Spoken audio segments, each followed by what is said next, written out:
Halo jemaat Tuhan, selamat datang di ibadah online GSJ Bethlehem. Kita percaya bahwa Tuhan hadir dan ada di tengah-tengah kita. Seperti janjinya mengatakan 2-3 orang berkumpul di dalam namanya, Tuhan hadir. Dan kami percaya, kita percaya semua bahwa hari ini akan jadi hari yang berbeda dari hari-hari sebelumnya. Mari buka hati kita. Mari persembahkan pujian kita, persembahkan syukur kita, karena Tuhan ingin menjamah kita di hari ini. Mari sama-sama kita memuji, memuliakan nama Tuhan bersama-sama dengan kami. Haleluya. Terima kasih Tuhan, kami percaya bahwa tiada yang mustahil bagi orang yang percaya kepadamu. Haleluya. Meski ku berjalan dalam gelap, tanganmu selalu memegangku. Meski beban hidup menghadap, Yesus kaulah pengharapanku. Tiada yang mustahil, semuanya mungkin bagimu.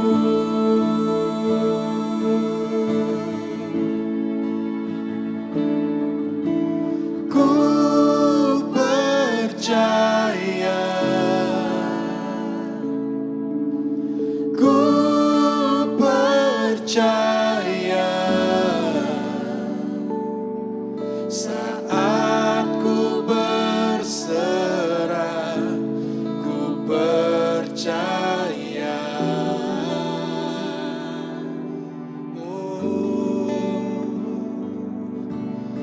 Ku percaya, ku percaya, saat ku berserah, ku percaya.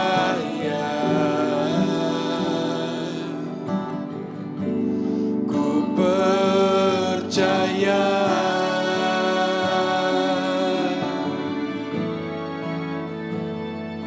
Oh, ku percaya.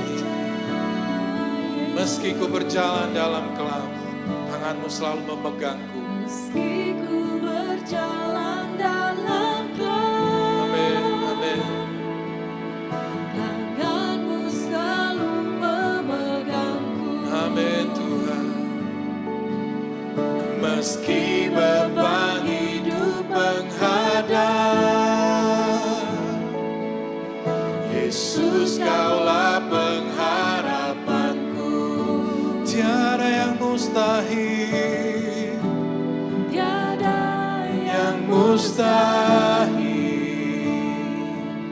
semuanya mungkin bagimu. Mari dengan imanmu katakan, ku percaya, Yesus, ku percaya, ku percaya, saat ku berserah, ku percaya. Oh, oh, ku percaya, ku percaya. Oh Yesus, ku percaya,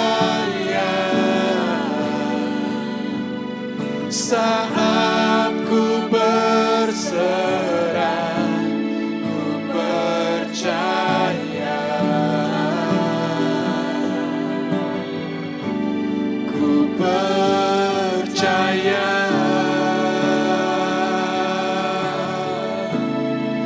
Sungguh ku percaya. Tiada yang mustahil bagimu Tuhan.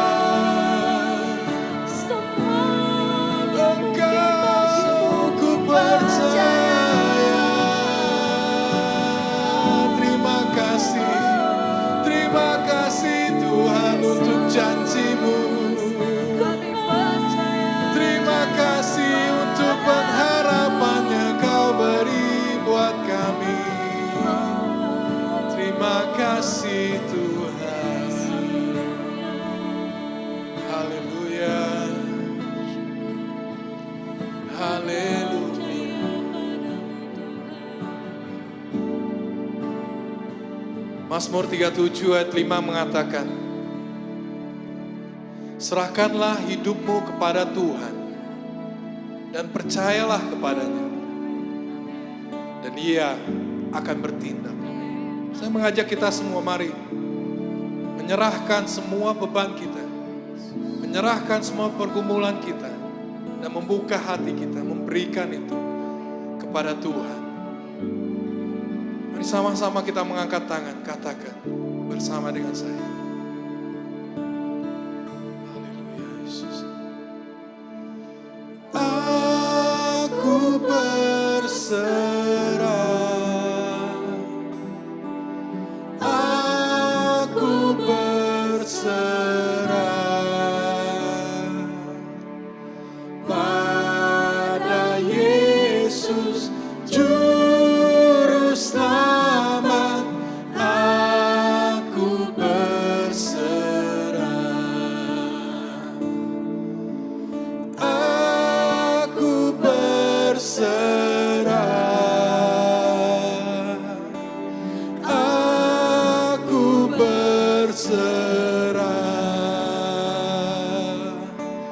pada Yesus Juru Selamat. Aku berserah, aku berserah, aku berserah, ya Tuhan. Aku berserah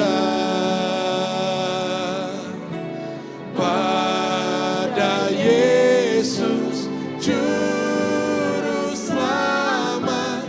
Aku berserah.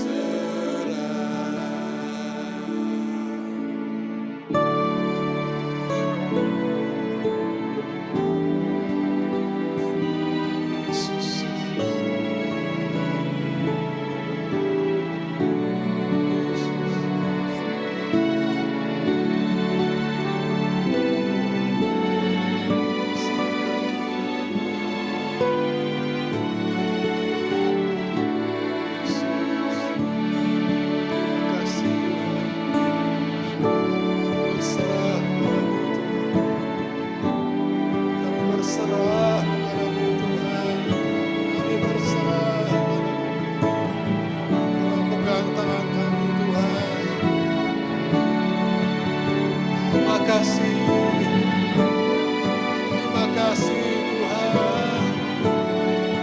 Jemaat Tuhan, sekali lagi angkat suaramu dengan segenap hatimu, katakan aku berserah.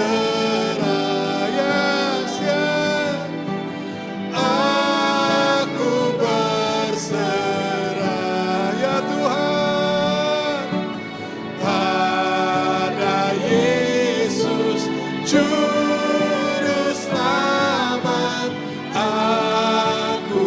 Mari angkat hatimu, mari angkat suaramu, angkat tanganmu, katakan aku berserah, ya Tuhan, aku berserah, aku berserah, ya aku berserah, aku berserah, pada Yesus Juru Selamat. Sekali lagi dengan segenap hatimu, aku berserah Tuhan. Engkau Tuhan yang punya hidup ini, Tuhan. Engkaulah segalanya, Tuhan, kami berserah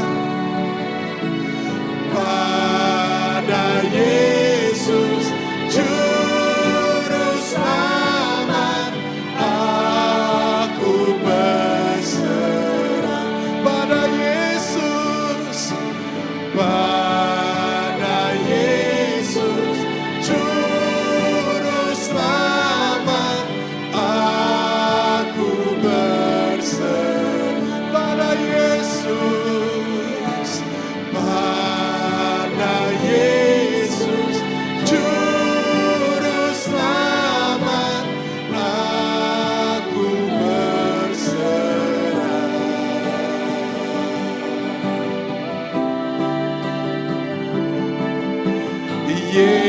Yesus, Kau juru selamatku,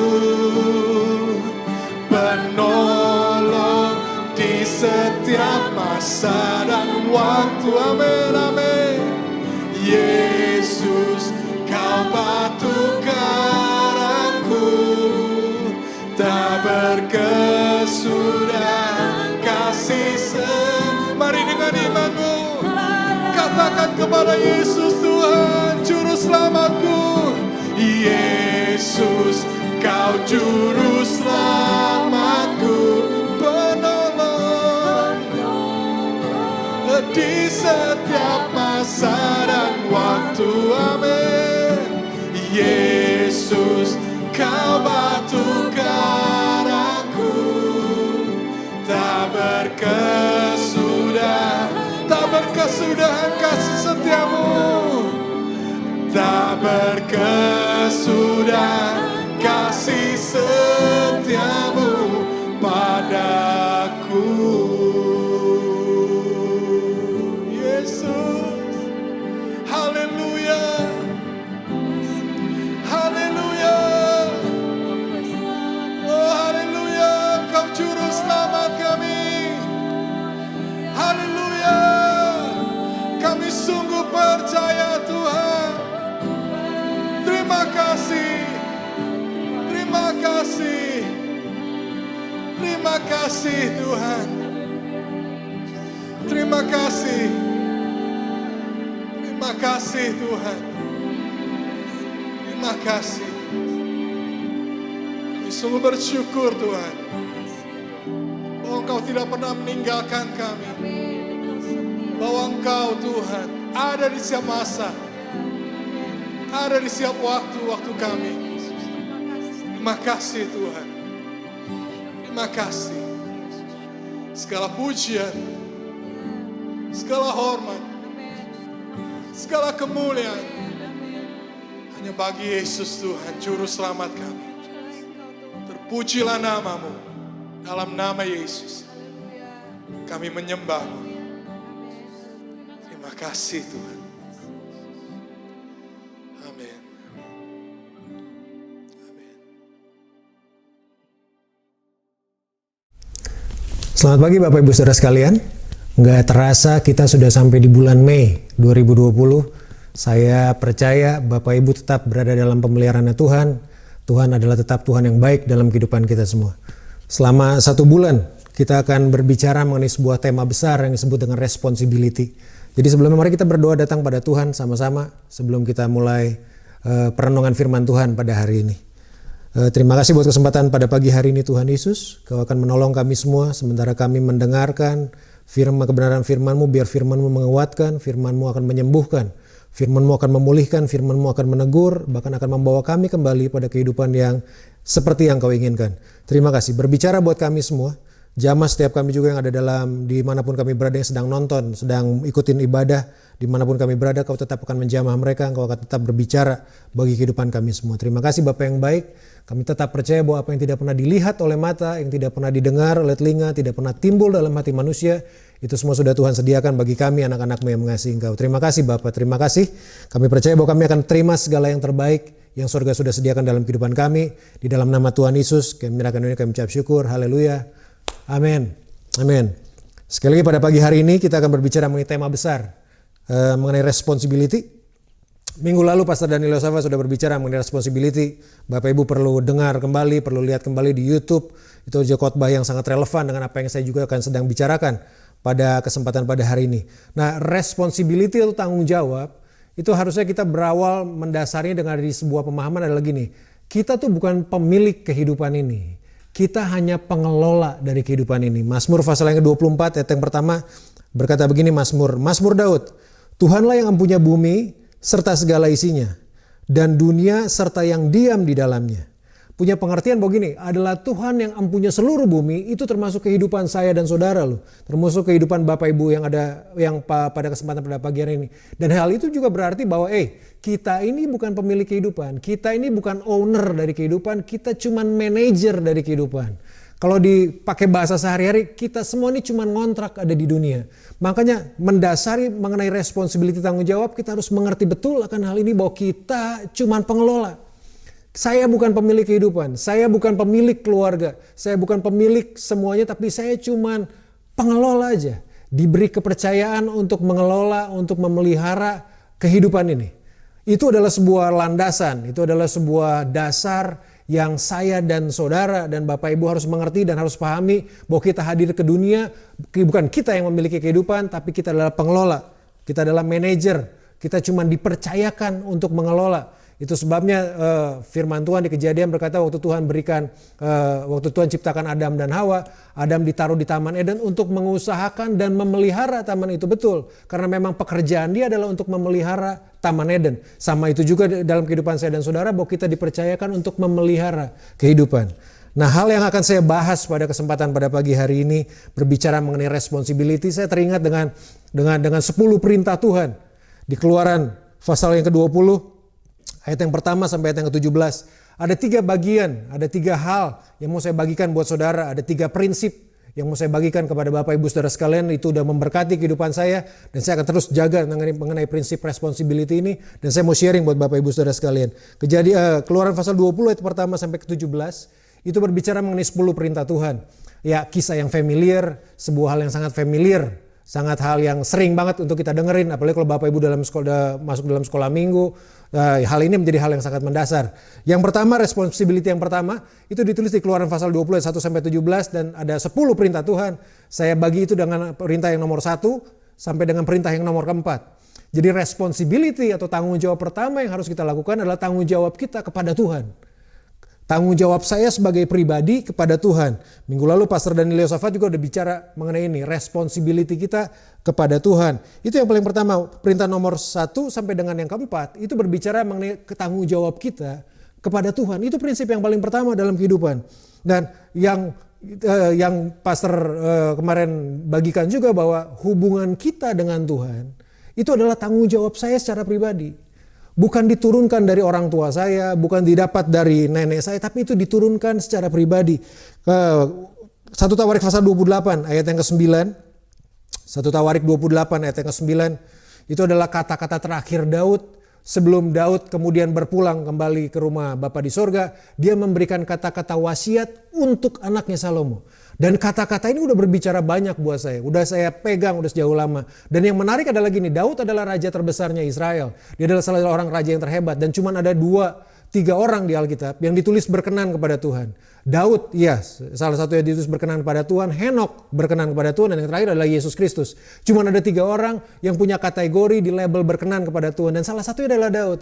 Dan Daud berikan wasiat ungkapan terakhir buat anaknya Salomo untuk mereka suksesi, untuk Salomo meneruskan menjadi seorang raja Israel. Daud tulis di 1 Tawarik 28 ayat 9. Dan yang dia tulis adalah gini, dan engkau anakku Salomo, kenalah Allahnya ayahmu dan beribadalah kepadanya dengan tulus ikhlas dan dengan rela hati. Sebab Tuhan menyelidiki segala hati dan mengerti segala niat dan cita-cita. Jika engkau mencari dia, maka ia berkenan ditemui olehmu. Tapi jika engkau meninggalkan dia, maka ia akan membuang engkau untuk selama-lamanya. Saudara bayangin, raja terbesar Israel. Di dalam kerajaannya Israel memperoleh kejayaan pada saat itu. Dan intisari dari perjalanan kehidupannya Daud, ditulis di kata-kata terakhir dia kepada Salomo. Dia cuma bilang begini, kenalah Allahnya ayahmu. Jadi Daud orang yang berkenan kepada Tuhan, memberikan sebuah guidance, memberikan sebuah petunjuk, memberikan sebuah jalan hidup untuk supaya Salomo mengikuti seperti Daud mengikuti Tuhan adalah gini, kenalah Allahnya ayahmu. Dia nggak bilang untuk kenalah bagaimana teknik untuk berperang, teori untuk berperang, kenalah semuanya bagaimana caranya memimpin kerajaan, enggak. Tapi hal pertama yang Daud bicarakan, hal yang menjadi intisari kehidupan Daud adalah kenalah Allahnya ayahmu. Jadi Daud sedang memberikan sebuah hal dalam kehidupan Salomo begini, hubungan Salomo dengan Tuhan adalah tanggung jawabnya Salomo. Kenalah Allahnya ayahmu. Seperti Daud mengenal Tuhan, demikian juga Daud kepengen Salomo mengenal Tuhan. Karena saudara perlu mengerti bahwa Tuhan adalah Tuhan yang ingin mengenal dan dikenal secara personal. Caranya Tuhan, saya mengenal Tuhan berbeda dengan caranya ayah saya mengenal Tuhan. Demikian pula caranya saya dalam perjalanan saya untuk mengenal Tuhan akan berbeda dengan caranya anak saya mengenal Tuhan. Tuhan ingin dikenal secara personal, secara pribadi. Makanya responsibility pertama yang harusnya kita buat adalah responsibility kita kepada Tuhan. Tanggung jawab kita pribadi secara pribadi kepada Tuhan. Makanya Yesus berkata gitu. Hukum yang pertama dan terutama adalah kasihilah Tuhan Allahmu dengan segenap hatimu. Itu hukum yang pertama. Dan yang terutama, dan itu adalah hal yang menjadi responsibility, tanggung jawab kita sebagai manusia yang ada dalam kehidupan. Responsibility kita yang pertama adalah responsibility kita kepada Tuhan. Dan seringkali adalah begini, waktu kita semasa belum COVID ini mulai, seringkali kita berkata bahwa kita sibuk dengan kehidupan yang ada. Ya mengertilah kalau ada yang kerja di Jakarta di luar kota harus bangun pagi kemudian pulang sampai malam. Seringkali kita berkata bahwa kita nggak punya waktu. Aduh Tuhan, kalau untuk bersekutu dengan Tuhan, untuk duduk diam mendengarkan Tuhan, untuk memiliki waktu pribadi dengan Tuhan, kelihatannya nggak mungkin. Kenapa? Karena kita sepertinya dikejar-kejar waktu. Karena sepertinya nggak ada waktu. Kenapa? Karena kita udah sibuk dengan pekerjaan. Tapi beberapa bulan terakhir ini dengan keadaan yang ada, COVID yang ada yang mengharuskan kita ada di rumah. Kalau kita berkata bahwa waktu kita ada bekerja di rumah, kita ada di rumah, kemudian kita juga nggak memiliki untuk Tuhan, itu punya pengertian begini. Bukan karena kita nggak memiliki waktu untuk Tuhan, tapi karena Tuhan nggak ada dalam prioritas yang utama dalam kehidupan. Itu menjadi sebuah permasalahan dalam kehidupan. Kalau Tuhan nggak jadi prioritas yang utama dalam kehidupan, kalau Tuhan Yesus nggak jadi prioritas yang utama dalam kehidupan, di 10 perintah Tuhan berkata jangan ada padamu Allah lain di hadapanku. Berarti ada Allah lain yang sedang kita ikutin. Ada Allah lain yang sedang menjadi prioritas utama dalam kehidupan kita. Dan kalau ada Allah lain yang ada dalam kehidupan kita, sukar untuk kehidupan kita berjalan dalam jalannya Tuhan, dalam berkatnya Tuhan, dalam perkenanannya Tuhan. Makanya responsibility kita sebagai manusia yang paling pertama adalah responsibility kita kepada Tuhan. Tanggung jawab kita kepada Tuhan. Ya, saudara boleh bandingin aja, saudara boleh bayangin aja, kemudian boleh kemudian untuk diumpamakan aja. Kalau saya misalnya udah memiliki janji dengan teman saya untuk kemudian ketemu jam 12 siang.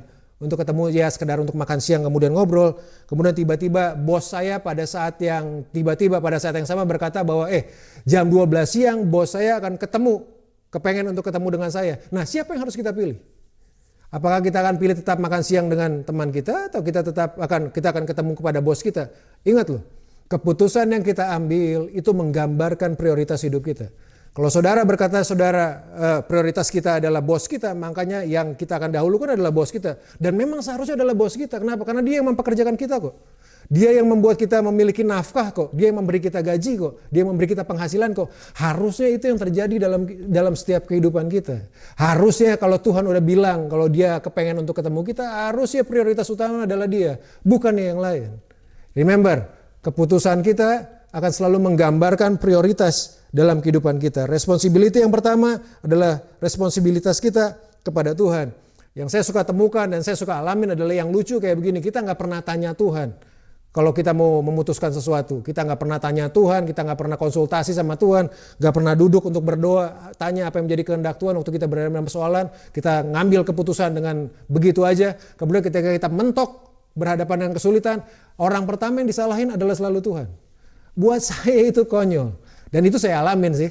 Bukan sekedar Bapak Ibu aja, tapi kita juga alamin. Ketika kita nggak minta petunjuk Tuhan, kemudian kita memutuskan segala sesuatu, dan ketika bentrok yang kita salahin duluan kan Tuhan. Harusnya itu nggak terjadi dalam kehidupan kita waktu kita memiliki prioritas Tuhan yang sebagai tanggung jawab kita yang pertama. Remember loh, hubungan dengan Tuhan adalah hubungan yang sangat-sangat penting, hubungan yang sangat mendasar dalam kehidupan. Tanggung jawab yang pertama yang harus kita buat adalah tanggung jawab kita kepada Tuhan. Makanya di 10 perintah Tuhan, dari nomor 1 sampai nomor 4 itu selalu berbicara mengenai hubungan yang vertikal, hubungan dengan Tuhan. Dan itu adalah menjadi dasar dari kehidupan kita semua. Yang kedua, tanggung jawab kita yang kedua itu sebenarnya dituliskan dalam perintah yang kelima. Hormatilah ayahmu dan ibumu supaya lanjut umurmu di tanah yang dijanjikan Tuhan kepadamu. Responsibility kita yang kedua, setelah kita memiliki responsibility tanggung jawab pertama kepada Tuhan, yang kedua adalah tanggung jawab kita buat keluarga. Dengan semua hal yang ada sampai dengan hari ini, dengan COVID yang ada yang mengharuskan kita semua ada di rumah aja, yang terjadi pada saat ini, harusnya adalah ini, yang hal positif yang saya dapatkan adalah gini, sepertinya Tuhan sedang memaksa kita semua untuk kembali ke rumah. Betul, karena rumah adalah di mana kehidupan berawal dan kehidupan akan berakhir di rumah. Saya suka dikasih tahu waktu itu, nggak ada satupun kesuksesan besar di dunia yang bisa menggantikan kegagalan dalam keluarga.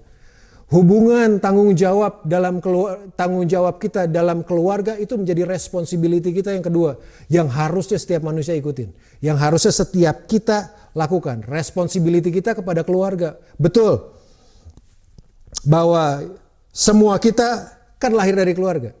Semua kita kan berasal dari keluarga. Dan dengan semua hal yang ada sekalipun, semua kita sekali lagi kembali ke keluarga. Bahkan saudara perlu ingatin, gereja yang paling awal, yang paling mula-mula, itu bentuknya keluarga. Karena waktu zamannya Abraham kan gak ada gereja, gak ada gedung gereja, gak ada sinagog, gak ada apa. Tapi mereka beribadah dalam keluarga. Saya meyakini buat saya secara pribadi, Tuhan sedang membawa kita kepada hal yang paling esensi dari kehidupan, yaitu keluarga. Bahwa keluarga adalah apa yang Tuhan berikan dalam kehidupan saya dan saudara loh. Tanggung jawab yang Tuhan berikan dalam kehidupan kita. Itu tanggung jawab yang kedua yang penting mengenai keluarga. Bahwa kita semua bertanggung jawab pada keluarga kita.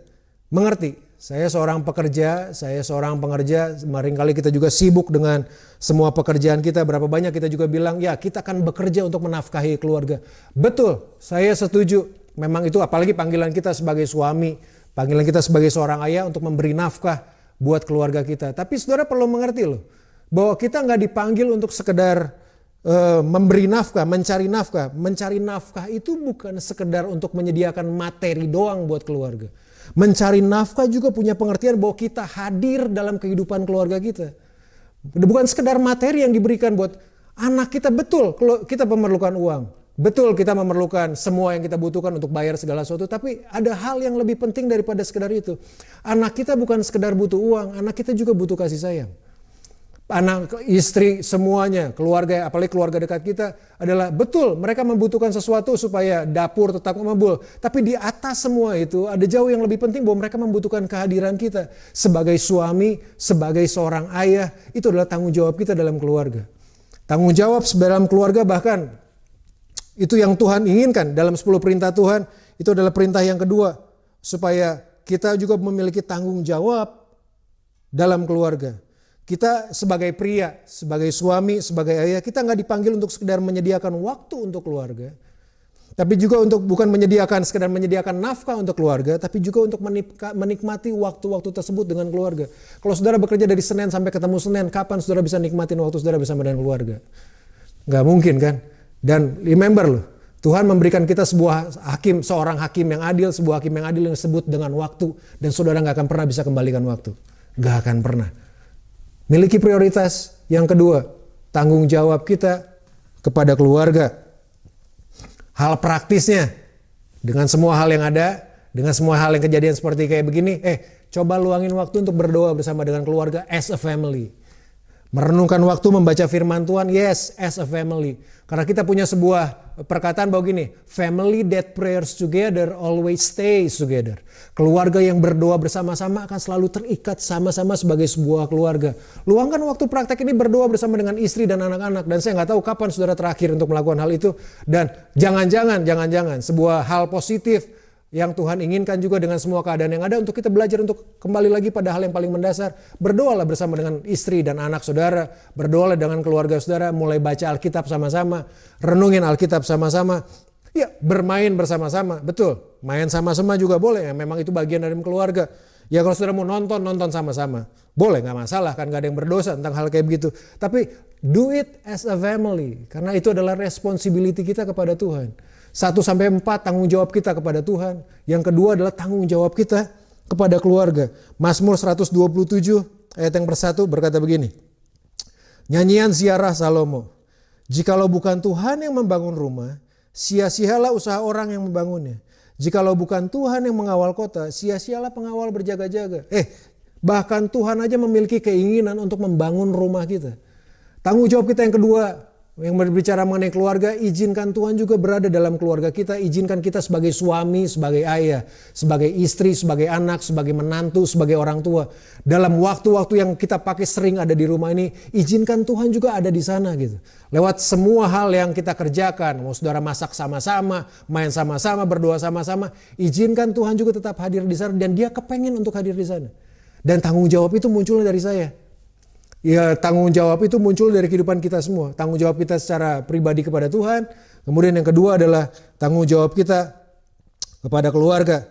Yang nomor 3 adalah begini, di perintah nomor 6 sampai ke ayat ke-10 itu berkata begini, jangan membunuh, jangan berzina, jangan mencuri, jangan mengucapkan saksi dusta, jangan mengingini apapun yang dipunyai oleh sesamamu. Yang ketiga, yang pertama kita dengar bahwa responsibility kita yang pertama, tanggung jawab kita yang pertama adalah kepada Tuhan.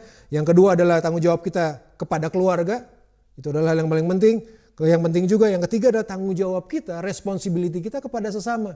Karena di perintah nomor 6 sampai nomor 10 itu berbicara mengenai hubungan kita dengan sesama loh. Dan saudara perlu ingat, Tuhan gak bawa kita ke dunia hidupnya cuman buat diri kita sendiri. Selalu Tuhan bawa kita ke dunia hidupnya untuk selalu buat orang lain. Abraham pertama kali menerima janji Tuhan, Tuhan cuma berkata gini, oleh Abraham segala kaum di muka bumi akan diberkati. Bahkan kita mengenal istilah ini, diberkati untuk memberkati. Yang ketiga adalah responsibility kita kepada sesama. Apalagi hari-hari ini. Saya harus bicara buat saudara, terbuka begitu banyak ribuan, jutaan pintu kesempatan untuk kita tolong sesama kita manusia. Untuk kita tolong orang-orang yang lain yang ada di luar kehidupan kita. Yang ada di luar keluarga kita. Kenapa? Karena memang kita ada di sini loh. Ini 10 perintah Tuhan berbicara. Yang ke-6 sampai yang ke-10 berbicara mengenai bagaimana hubungan kita dengan sesama kita. Ada begitu banyak pintu kesempatan yang sekarang terbuka dalam kehidupan saya dan saudara untuk menolong yang begitu banyak orang yang ada di luar sana. Ini waktu yang tepat untuk menolong sesama kita. Kita diberkatin untuk memberkati. Dan jadilah sebuah sungai. Jangan jadi sebuah reservoir. Jangan sekedar jadi seperti sebuah tempat penyimpanan air. Sungai itu mengalir loh. Dan dimanapun Alkitab berkata bahwa kita jadilah seperti sebuah sungai, bukan seperti sebuah gentong yang gak mengalir kemana-mana. Atau sebuah selokan yang gak mengalir kemana-mana. Kenapa ada satu laut yang disebut dengan laut mati? Karena laut itu gak mengalir kemana-mana.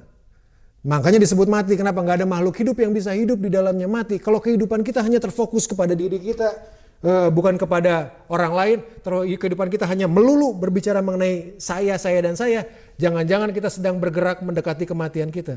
Hidupan yang Tuhan inginkan adalah kehidupan yang mengalir bagi orang lain. Beberapa waktu yang lalu saya nonton berapa kali waktu almarhum Glenn Fredly lagi konser, dia selalu berulang kali, beberapa kali dia bicara sebuah pesan yang sangat bagus yang harusnya itu didengar dan harus dilakukan oleh kita anak-anak Tuhan. Dia selalu berkata gini, kemanusiaan tidak mengenal agama. Membagi berkat, berbuat baik, gak mengenal suku, agama, ras, dan antar golongan, enggak. Kita gak berbuat baik kepada orang kemudian lihat KTP agamanya, enggak. Kita adalah anak-anaknya Tuhan. Anak-anak yang Tuhan yang menerbitkan matahari baik bagi mereka yang berdosa maupun bagi mereka yang gak berdosa. Kita menolong orang karena Tuhan kita baik, makanya Dia inginkan kita juga menolong orang karena kita sedang memiliki Bapa yang baik. Remember, ingatlah, waktu kita membagikan kebaikan buat semua orang, Alkitab berkata gini, demikianlah terangmu bercahaya di depan semua orang supaya mereka melihat perbuatanmu yang baik. Matius pasal 5, dan memuliakan Bapa yang di surga. Waktu kita berbuat baik, Bapa kita sedang menggambarkan karakter gambaran dari Bapa kita di surga. Yang ketiga adalah tanggung jawab kita kepada sesama. Saya suka di Amsal berkata, loh sekarang kan lagi susah banget. Semuanya susah, ada begitu banyak usaha yang sedang udah mulai kolaps, sudah mulai tenggelam, ada begitu banyak orang yang susah. Tapi karena usahanya susah, karena mungkin kesulitannya sedang ada, bukan berarti kita bernahan kebaikan kita untuk kita lakukan buat orang lain. Ada satu firman Tuhan dari Amsal 11 ayat ke-24 berkata gini, ada yang menyebar harta tetapi bertambah kaya, ada yang menghemat secara luar biasa, namun selalu berkekurangan. Saya suka sebuah tulisan dari The Message berkata gini, the world of the generous gets larger and larger, the world of the stingy gets smaller and smaller. Dunia atau kehidupan, lingkup kehidupan orang yang murah hati, itu lingkup kehidupannya menjadi semakin besar dan semakin besar.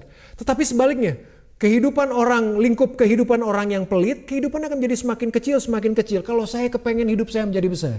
Dan waktu saudara membagikan, bertanggung jawab kepada sesama dengan memberi berkat buat mereka, menolong mereka, berdoa buat mereka, menolong mereka, apapun juga yang saudara buat, untuk kita menolong mereka, kehidupan kita sedang diperbesar. Dan waktu kehidupan kita semakin diperbesar, Tuhan akan memberikan berkatnya lebih kepada kita. Dan bukan sekedar itu, waktu Tuhan berikan berkatnya buat kita, Tuhan juga tahu kita bukan orang yang memakai berkat itu untuk kepentingan kita, tapi memakai berkat itu untuk kepentingan orang lain.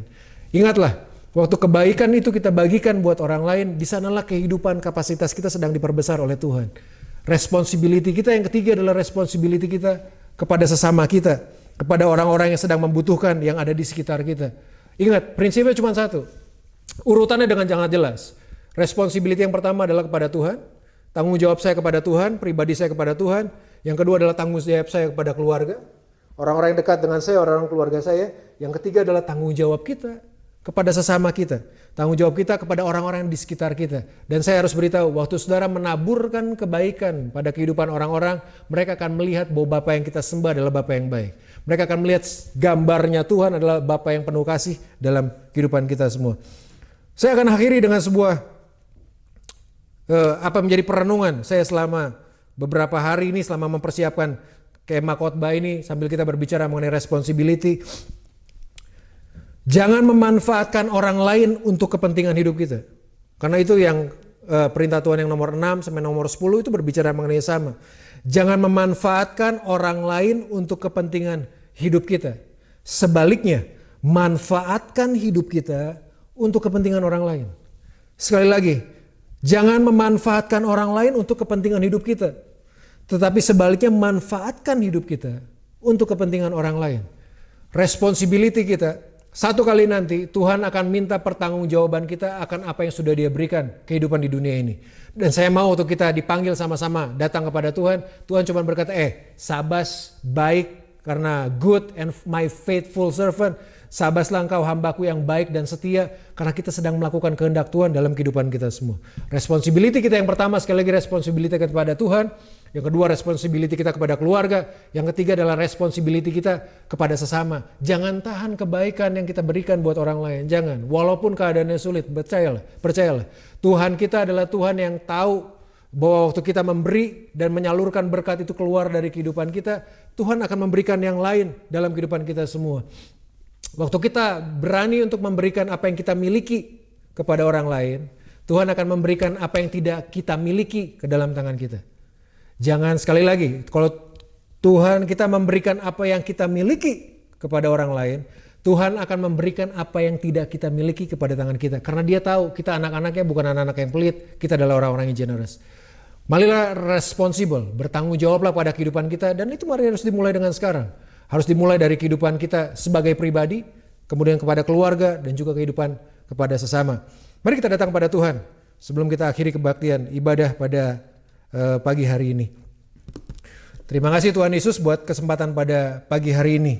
Engkau sudah berbicara buat kami, biar kiranya firman-Mu akan menerangi, firman-Mu akan meneguhkan, firman-Mu akan memberikan jawaban bagi kami semua, pribadi lepas pribadi yang hadir, dimanapun kami berada pada saat ini, di mobil, di rumah, di kantor, dimanapun juga kami yang mendengarkan. Pada saat ini Tuhan, biar aku percaya bahwa Engkau tetap sama, akan memberikan jalan keluar, akan memberikan pengharapan, akan memberikan harapan yang baru. Berbicara buat kami memiliki responsible, kami memiliki tanggung jawab pribadi kepada Tuhan, kami memiliki tanggung jawab pribadi kepada keluarga kami memiliki tanggung jawab pribadi juga buat sesama-sama kami yang ada di luar.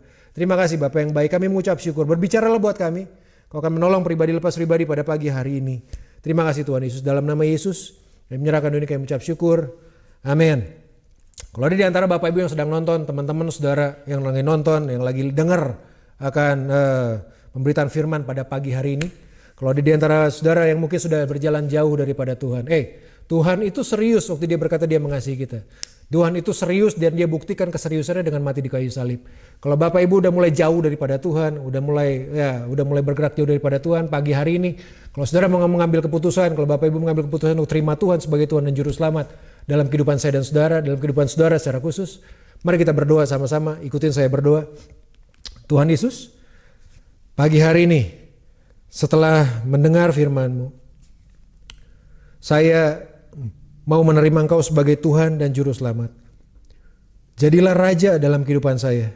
Saya tahu saya berdosa, dan saya juga tahu bahwa kasih Tuhan sanggup untuk memulihkan kehidupan saya. Terimalah saya sebagai anak-Mu. Pada pagi hari ini, saya menyerahkan hati kehidupan saya sepenuhnya untuk dikuasai oleh Tuhan. Terima kasih Tuhan Yesus, saya menjadi orang yang baru. Saya menjadi manusia yang baru karena saya percaya bahwa Tuhan memiliki masa depan yang luar biasa dalam kehidupan saya semua. Terima kasih Tuhan Yesus, di dalam nama Tuhan Yesus kami menyerahkan ini, kami mengucap syukur. Amin. Kita akan akhiri kebaktian ibadah pada hari ini. Dan saudara perlu mengerti bahwa Tuhan gak pernah tinggalin kita. Yang lain boleh meninggalkan kita, tapi Tuhan gak akan pernah tinggalkan kita. Dan dia janjinya, dia adalah setia dan adil, dia akan selalu menyertai kehidupan kita. Bahkan ketika orang yang mungkin terdekat dengan kita, orang-orang yang dekat dengan kita meninggalkan kita, tapi Tuhan gak pernah meninggalkan kita. Kalau Bapak Ibu mau bangkit berdiri boleh. Kalau Bapak Ibu datang hadir di ini nonton dengan keluarga, boleh gandeng tangan mereka, keluarga tentunya, yang udah cuci tangan dengan bersih sepertinya, yang ikutin apa anjuran pemerintah. Sama-sama datang sama-sama sebagai sebuah keluarga, atau datang juga ada keluarga yang lain. Mari datang sama-sama kita berdoa kepada Tuhan. Terima kasih buat kesempatan pada pagi hari ini Tuhan Yesus. Kami percaya bahwa Engkau tetap Tuhan yang setia dan adil dalam kehidupan kami semua. Kami tahu bahwa Tuhan selalu menyertai kehidupan kami tahu Tuhan selalu menjaga kehidupan kami. Ampuni kalau kami seringkali dikecohkan, dialihkan pandangan kami dari Tuhan, kemudian kami melihat pada masalah kami, tapi pada pagi hari ini kami mau datang kepada Tuhan dengan hati yang terbuka. Kami butuh Tuhan, kami berserah kepada Tuhan. Mari tuntun kehidupan kami, tuntun kami secara pribadi, tuntun anak, tuntun istri, orang tua, adik, kakak, anak, semuanya Tuhan. Kau akan menuntun seluruh kehidupan kami semua. Berjalanlah bersama dengan kami, karena kami tahu waktu kami berjalan dengan Tuhan, Tuhan akan menyediakan jawaban, pengharapan, jalan keluar dalam kehidupan kami semua. Terima kasih Bapa yang baik. Mari kita mengangkat tangan kita sama-sama sambil kita datang pada Tuhan. Tuhan memberkati engkau dan melindungi engkau. Tuhan menyinari engkau dengan wajahnya dan memberi engkau kasih karunia. Tuhan menghadapkan wajahnya kepadamu dan memberi engkau damai sejahtera.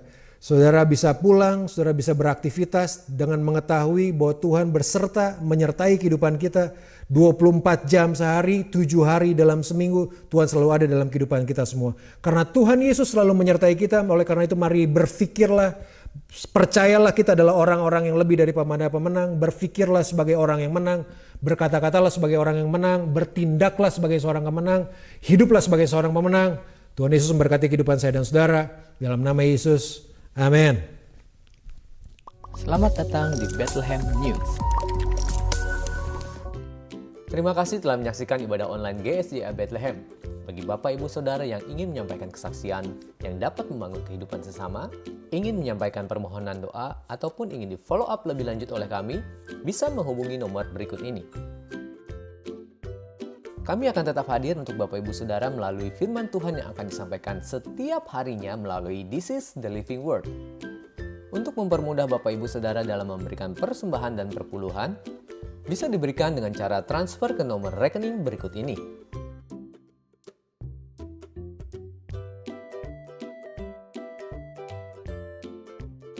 Persembahan bisa diberikan juga melalui GoPay, OVO, Dana, Shopee, Link Aja, dan Sakuku.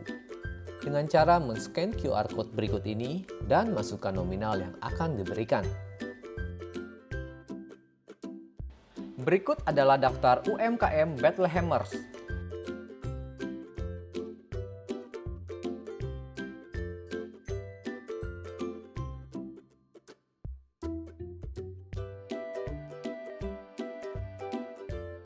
Bagi Bapak Ibu Saudara yang membutuhkan, silakan menghubungi nomor berikut ini.